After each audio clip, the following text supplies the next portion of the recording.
On Christmas Day, 1945, the Sodder family experienced one of the worst tragedies a parent could ever imagine. Their house caught on fire, and 5 of their children were never seen again. Today, we'll discuss some theories on how this might not have been an accident, all the inconsistencies with the investigation, and why the Sodder family believes the children didn't perish in the fire. Next, on Technically a Conversation.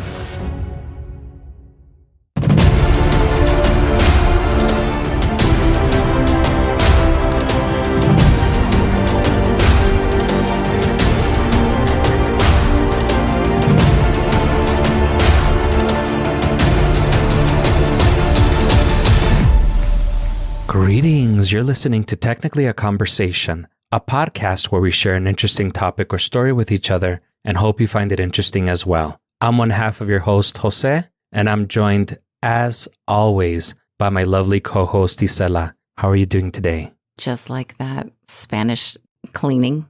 Fabuloso. All right. So quick reminder about our contest before we get started. If you enjoy our show, take 2 minutes to leave us a review. What should they do again, Isela? Pause this lovely podcast just for a quick moment. Go in and give us a favorable rating. Yay, please. And take a quick screenshot. Shoot that over to one of our socials. You'll get all the wonderful deets at www.technicallyaconversation.com. And good luck, everybody. That's right. And once we get your review, we'll read it on the show. And once we get 25 reviews, we'll do a drawing to give the winner a sexy Technically a Conversation t-shirt. And we are at 14 reviews now, so only 11 more to go. Yes. And to those of you that have already left us a review, thank you. Thank you guys so much. And I am also doing fine, just in case you were wondering. I know you didn't ask, but just in case you're wondering. I know, I apologize. I know we jumped right on in. I was like, fabuloso. All right, hey. So how are you doing? Everything good? Yeah, everything's going okay. Good. Quick shout out to the queens, Elena and Erica, the Duke, Stephen B., and the Contra Zoom podcast. Thank you for sharing our posts on your social media. Thank you guys. Everything helps. With all that business out of the way, ready to get started? We are ready. Great. Let's get started. So Isela, you like animals, right? They're generally pretty cute. Yeah. Some like the cute furry ones. Yes. Reptiles, not so much. And if they have big ears like Snarf or Baby Yoda, they're especially cute, right? Oh, yes. We talked about this. Yes, absolutely. Would you consider Baby Yoda a person or an animal? Would you let it use the bathroom inside your house, or would you keep it chained up to a tree like a dog? No dog should ever be chained up to a tree, first of all. I want to call the animal control on you already, even though you don't even have a dog. Be like, keep an eye on this man, sir. Yeah, no, I would never chain up a dog to a tree either, but okay. I thought it would be funny. No, it's not. I am pretty sure it's more closer to a person than an animal. Well, I guess we're animals, right? I mean, we're kind of like, we're animals too. Would you let it use the bathroom inside your house, or would you let it go outside or have it go outside? I don't know what the excrements of Baby Yoda looks like, so I really can't fully answer that question. Okay, just wondering. Sadly, our topic for today will not cover any of that. Oh, good. All right. But I had to lighten the mood because this is going to be a very dark topic. Oh. I never learn. So Isela, as a parent, what is one of your biggest fears? That something happens to my child that I cannot prevent. That's always the worst, something you can't prevent. Mm-hmm. Today, I'm going to tell you a story about a tragedy that sadly combines every parent's fears into one heartbreaking event. This is going to be like the Voltron of tragedies. Oh. It was Christmas Day, 1945, when George and Jenny Sodder were awakened by smoke going into their bedroom. 9 of their 10 kids were sleeping at the house. Their 10th and oldest child was away in the army. George, Jenny, and 4 of the children escaped and made it out okay, but the other 5 children were never seen again. George tried several times to go back into the house to look for his children, and while he was able to get into the downstairs of the home, he could never make it up the stairs, although it wasn't for a lack of trying. At first glance, it seems like an open and shut case. The 5 children perished in the fire, except that there were no human remains, and the fire didn't burn hot enough or long enough to fully cremate the bones. What do you think could have happened? I think it's very possible they could have escaped. And if there was some type of child abuse with 10 kids, I think they might have just said, all right, we'll take our chances alone. It's very possible. Yeah, that's the eternal optimist in me. Like, they're still alive, but they're like, fuck this game. We'll see how long that optimism goes. Oh, jeez. Are you familiar at all with the case of the missing Sodder children? No. Okay, good. I had never heard of it until recently when I came upon the story on Reader's Digest. It's still a thing, if you can believe that. Yeah, I can. Still around.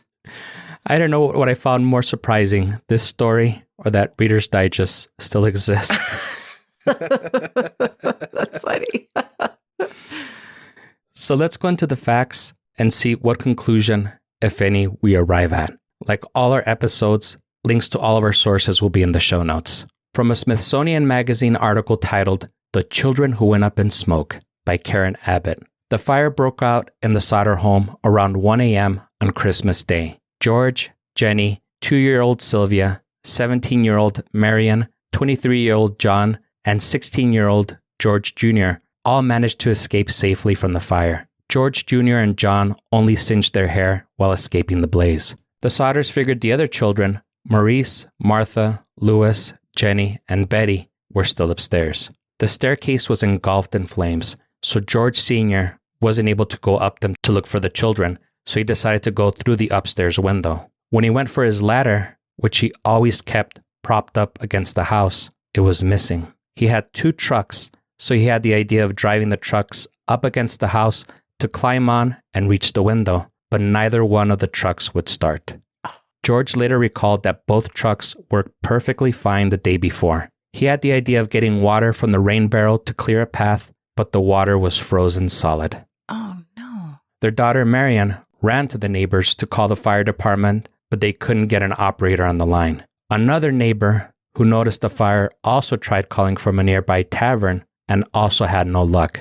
The neighbor hopped into his truck and drove into town to the fire chief's house. The fire department was only 2.5 miles from the Sodder house, but the fire department did not show up until 8 a.m. What? Oh my God. Yeah, so keep in mind the fire happened at 1 a.m. Right. By the time the fire department arrived, all they found was a smoking pile of ash. The Sodders assumed that the 5 children were dead, but a search of the grounds on Christmas Day found no human remains. The fire chief told the Sodders that the fire had not burned hot enough to completely cremate the bodies. A state police inspector attributed the fire to faulty wiring, and the coroner issued 5 death certificates before the end of the year. The cause of death on the death certificates was fire or suffocation. George covered the basement with 5 feet of dirt to preserve the site and act as a memorial. What are your thoughts now? I find that strange that he put things over it. I don't know. I think as a parent, I would demand answers, and faulty wiring, I mean, I guess sounds somewhat believable, but I don't know. But to put dirt on top seems a little sus. That part actually wasn't the part that I immediately thought was crazy. For me, I thought everything else was crazy because it seemed like everything that could go wrong went wrong. From the missing ladder to both his trucks not starting to not being able to get an operator on the line. You know, I'm guessing this was back in the day before you would actually dial a number and you would have the operator connect all the calls. It was like, operator, get me the Fayetteville Fire Department on the double. We got ourselves an emergency, sweetheart. A real razzle-dazzle of a fire. I feel like that's how everybody spoke in those days too. Yeah. And I think I combined like 3 or 4 accents, but that's what I imagined it sounding like. Yeah, it was an amalgamation of everything. Lastly, the fire department not getting there until 7 hours later. At that point, why even bother showing up unless you're bringing tamales and champurrado, being that it's Christmas? Who can think about food? That's awful.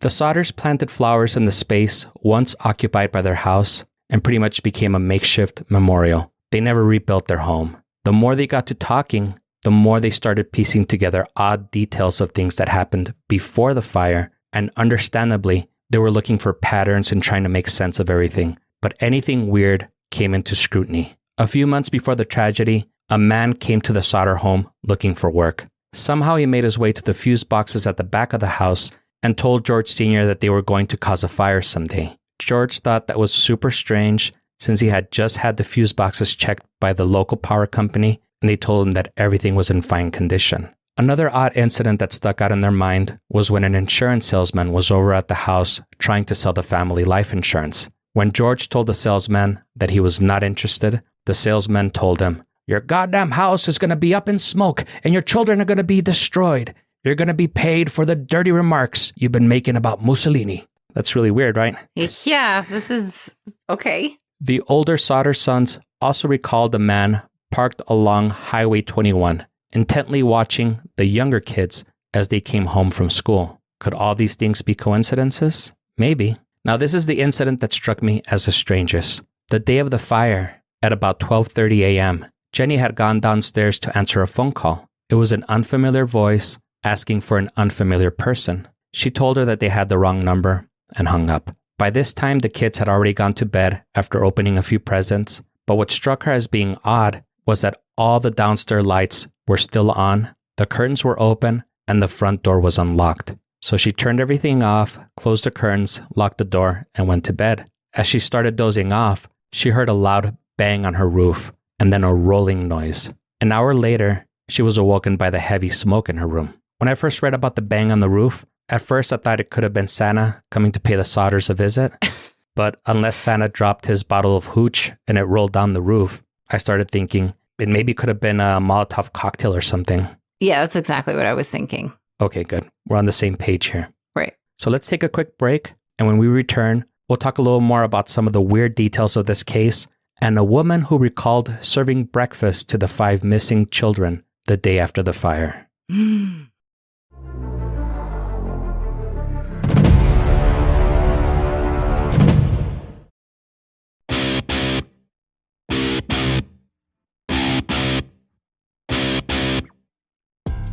This is Classic Movies Live, the pre-recorded show where we talk about movies that just came out.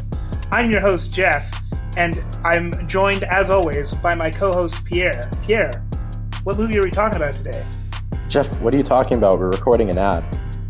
Oh, is this an ad for Kickin' It with Kendrick, the show where every week we bring on a different expert to talk about the filmography of Anna Kendrick? No, this is an ad for Losing It Over Leo, the show where we chronologically go through Leonardo DiCaprio's career from childhood to his Oscars. Are you entirely certain this isn't an ad for CML Classics, episodes of Classic Movies Live that we recorded 2 years ago? Well, I guess it's an ad for all 4 at this point. Well, you know what? That just works out because you can find all 4 of those over on the Heatwave Radio channel on Spotify. Nice.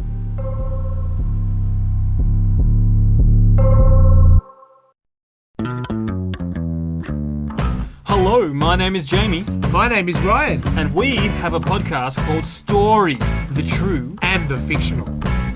We talk about stories in the movies, Stories in books. stories from history, And stories from Crazy Joe down the street. but we also talk to the storytellers. The authors, the filmmakers. Everyday folk with a story to tell. If this sounds like your kind of thing, Then check out Stories, the True and the Fictional. on Apple Podcasts. And Spotify.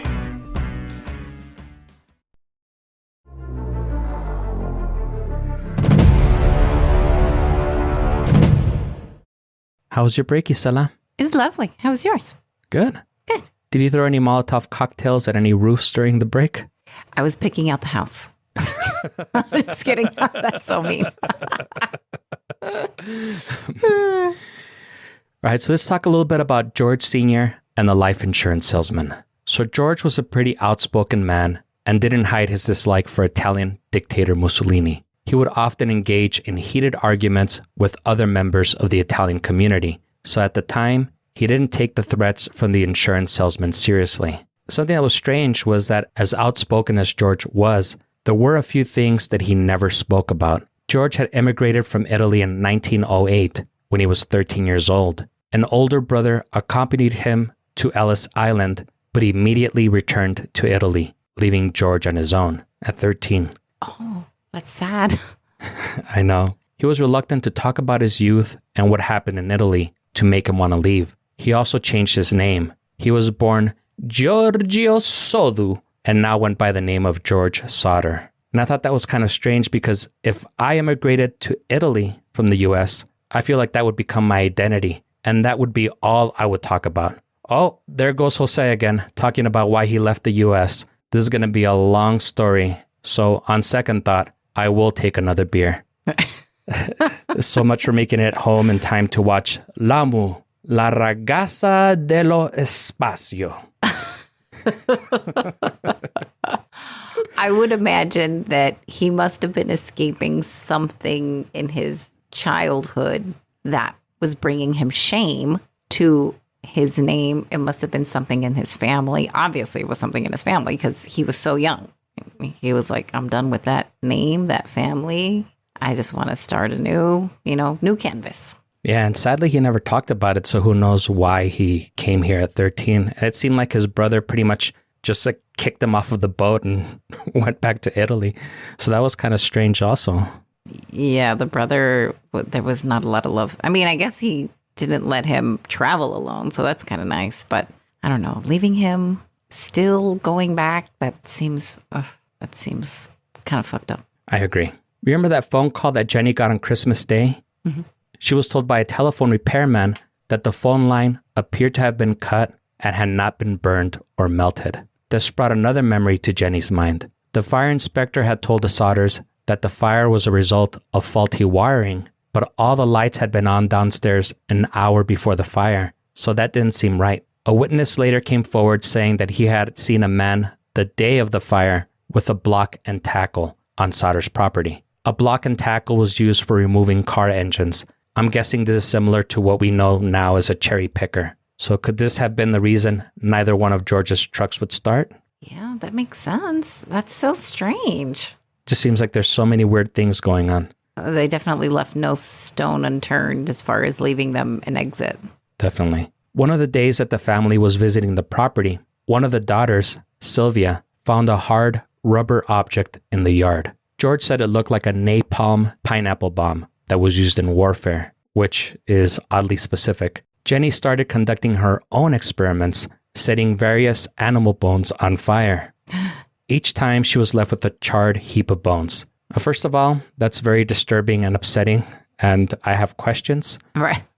Yeah. But I'll dismiss them considering the circumstances. Right. I can see the curiosity where it's all tying back to this family, but at the same time, I think somebody already made it clear, hey, we would have normally found bones, and somebody just didn't trust their word. So she's like, oh yeah, let's see. And just to confirm that, she actually spoke with an employee of a crematorium who told Jenny that even after burning a body for 2 hours, for 2,000 degrees, bones still remain. The Sodder home was destroyed in 45 minutes. What's more, there were several household appliances that had been found in the rubble and were still identifiable. After the news made the local papers with the pictures of the 5 children, so did the sightings. There was one woman that claimed to have seen the children peering from a passing car while the fire was in progress. Whoa. There was a woman who worked at a tourist stop 50 miles west of Fayetteville that told the police that she saw the children and served them breakfast the morning after the fire. Oh, wow. There was another woman at a Charleston hotel that said she saw 4 of the 5 kids and were accompanied by 2 women and 2 men, all of Italian descent. They all stayed in a large room with several beds. When the woman tried to talk to the children, one of the men gave her a menacing look and began talking rapidly in Italian. They left the next morning. That's very curious. In 1947, George and Jenny sent a letter to the FBI asking for help. They received a reply back by none other than human shit stain J. Edgar Hoover. Oh, wow. He said that although he would love to help, this seemed like a local matter and didn't come within the investigative jurisdiction of the FBI. Jeez. But agreed to assist if local authorities asked for help. The Fayetteville Police and Fire Department declined the offer. So since the FBI was a dead end, the Sodders decided to contact a private investigator named C.C. Tinsley. for assistance. Remember the insurance salesman that threatened George? Mm-hmm. Tinsley discovered that he was a member of the coroner's jury that deemed the fire an accident. Tinsley also discovered that the fire chief had confided in some people that he found a heart in the ashes and had hid it in a dynamite box, since dynamite boxes are common apparently, Right. and buried it at the scene. Tinsley and the fire chief dug up the box and took it to a funeral director who examined it and determined that it was actually beef liver and had been untouched by the fire. The fire chief later confessed that he planted that there in the hopes that the Sodders would believe that it was human remains and satisfy the family enough to stop the investigation. It's kind of weird, right? That they're trying to get the family to stop the investigation. Yeah, it's definitely some kind of weird-ass inside job. The Sodders contracted Washington, D.C. pathologist Oscar B. Hunter to do a thorough investigation of the fire scene. Among random things you would expect to find in the remains of a fire, like coins and partially burned books, he also discovered some bones that appeared to be part of a vertebrae. The bones were sent to the Smithsonian Institute, which determined that the bones belonged to a 16 or 17-year-old. The oldest missing Sodder child was 14. The Smithsonian stated that though it was possible for a 14-year-old to show the skeletal maturation of a 16 or 17-year-old, it's highly unlikely. The vertebrae also showed no evidence that it had been exposed to fire. Oh, wow. No other bones were found on the site. It's shady. Yeah. For a fire that only burned for about 45 minutes, you would expect to find full skeletal remains for all 5 children. The report from the Smithsonian prompted 2 capital hearings at the Capitol in Charleston, but the governor and state police superintendent told the Sodders that this was a lost cause and closed the case. The Sodders were undeterred and erected a billboard along Route 16, offering a $5,000 reward for information leading to the recovery of their children. This was later raised to $10,000. The billboard did bring the family a couple of leads, and George traveled the country investigating each one. One led him to Texas, where a bar patron overheard a conversation about a Christmas Eve fire in West Virginia. Another led him to Florida, where someone claimed the children were staying with a distant relative of Jenny. Sadly, George would always return home empty-handed and without any answers. 1968 brought them their biggest lead. Jenny received an envelope addressed only to her with a picture of a man in his mid-20s. The note that was with the picture claimed it was Louis Sodder. There was no return address on the letter, but the envelope was postmarked in Kentucky. The Sodders were convinced this was Louis, who was 9 at the time of the disappearance. Once again, they hired a private detective and sent him to Kentucky, but they never heard from the detective again. Oh. Fearing that if the Sodders published the letter or the name of the town the envelope was postmarked would bring harm to their son, they decided against it, but instead updated the photo on the billboard to the updated photo of Louis. George died in 1969.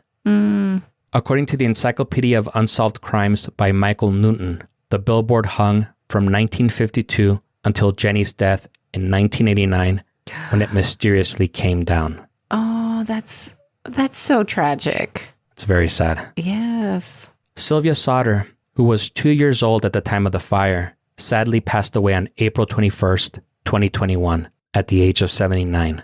She was the only surviving Sodder child and continued the investigation along with the Sodder grandchildren until her dying day. The Sodders remained convinced that Maurice, Martha, Louis, Jenny, and Betty were kidnapped and did not die in that fire. So now that you have all the facts and all the details, do you have any theories or ideas of what might have happened? Any theories that you might have liked? So for sure, from all the from all the weird serial killing and all those shows that I watch, I know for sure that bones should have been found if it was only burning for 45 minutes. And I just find that really strange that all these measures were taken so they couldn't call for help and everything can go up in flames. They put these fake decoy beef liver or whatever that, because even a heart would have been burned at least. But I don't know. I mean, it sounds very methodical and very well planned out.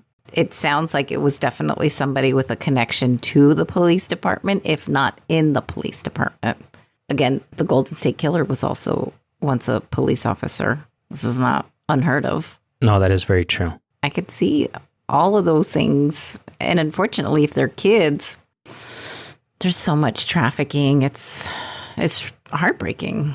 Well, I mean, this was like in 1945, so I don't think a lot of trafficking was happening at that time. But that kind of was where my mind was headed to, that it was some type of conspiracy. Because it seems so strange that, the law enforcement was not very willing to help and almost were kind of discouraging them from helping by planning the beef liver, which is weird. Yes. And that's where I was going to end.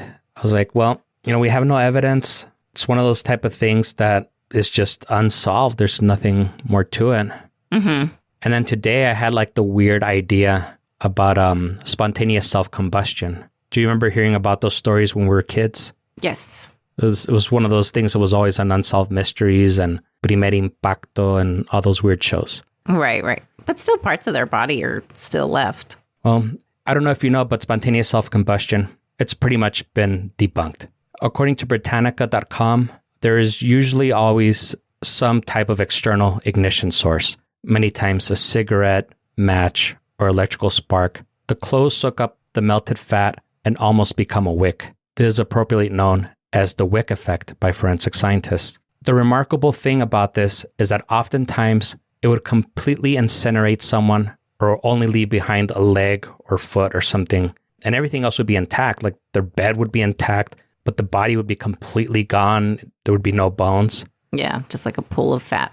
Yeah, exactly. So, this is just my theory. I didn't read this anywhere. But what I think happened is that while the fire only burned for 45 minutes, their clothes and bedding absorbed the melted fat and created a wick effect. It's also possible that the flames were no longer visible after those 45 minutes, but there might have been embers that continued to burn like hot coals and completely devoured all signs of the bodies. With the home collapsing on itself and the embers continuing to burn for 7 hours, I can see it not leaving any traces of bodies. I'm probably on a ton of FBI lists for even researching this stuff, but I feel it's the scenario that requires the least amount of assumptions. I think that had the house not been reduced to ashes and had George not poured dirt over the site to serve as the memorial, there might have been bone fragments or ashes found when the Washington, D.C. pathologist Oscar B. Hunter went to do the investigation. But since pretty much everything was reduced to ash, how could you tell one ash from another unless you were highly trained? And I think that's probably why the police investigator and fire chief found nothing during their initial investigation, not to mention how incompetent and lazy they appeared to be. So I don't know, that's my theory. I just barely had this theory today. I didn't have a lot of time to look for evidence. And again, I wouldn't be surprised if some people came and knocked at my door late at night or something. Yeah. You're the weirdo researching spontaneous combustion. Yeah. No, I went down a rabbit hole like, how long do bodies have to burn for so that they don't leave behind? They have to burn a long time. Yeah, they have to burn a real long time. That's why I don't know.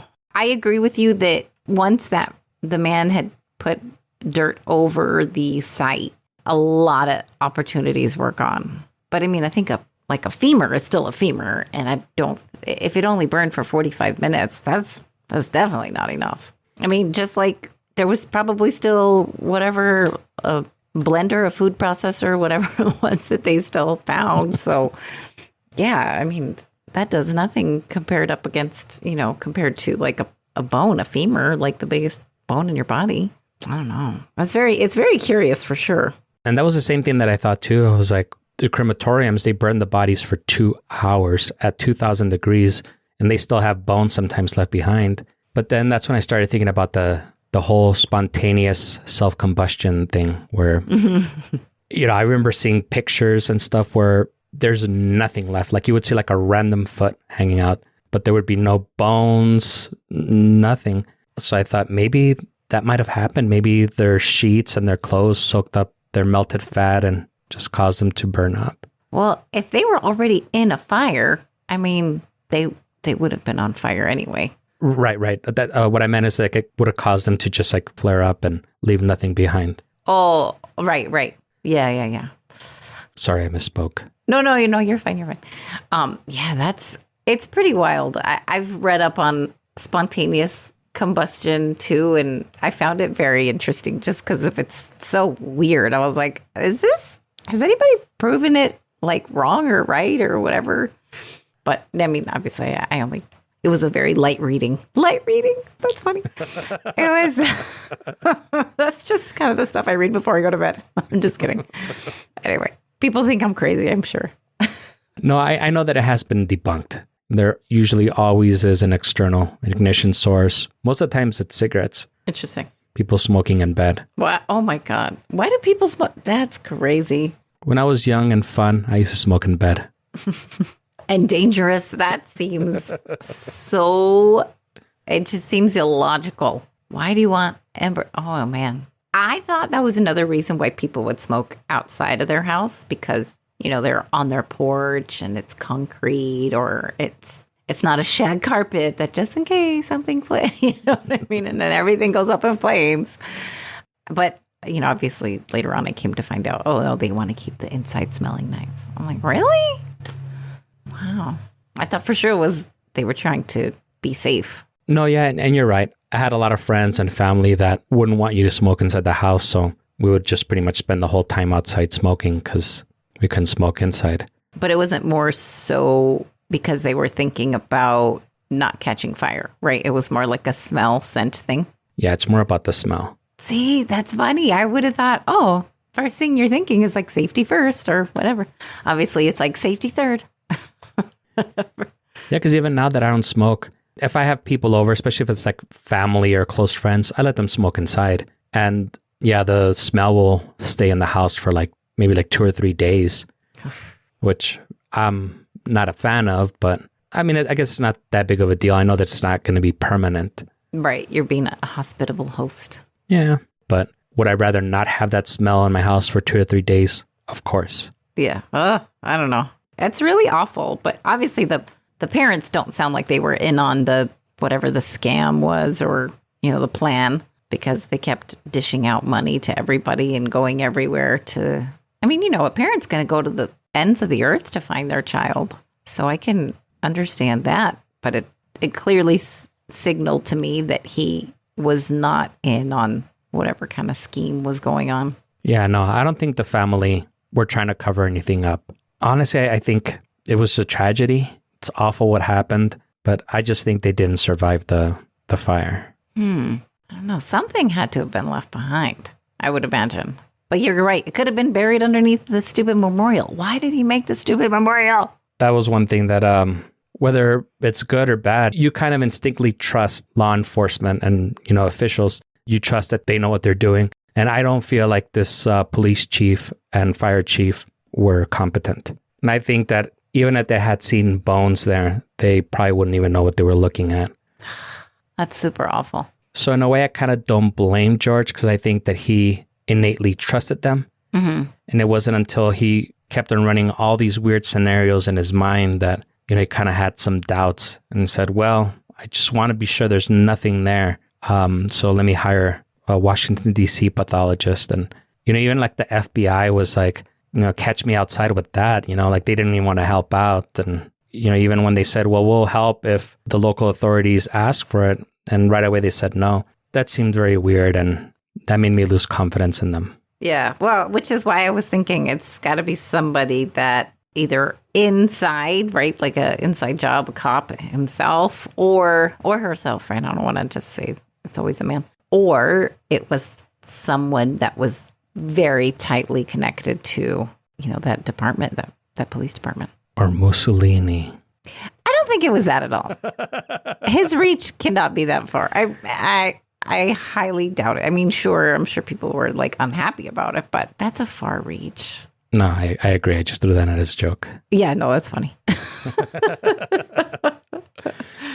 On that high note, we hope that you enjoyed the show and you join us again next week. If you're enjoying the show, leave us a review, tell a friend, and subscribe wherever fine podcasts are sold. Follow us on the socials at GreetingsTAC, email us at greetingstac@gmail.com, or leave us a voicemail at 915-317-6669 if you have a story to share with us. You have something to share, Isela? I always have something to share. Usually candies. Oh, I'm on my way. Yeah. Good.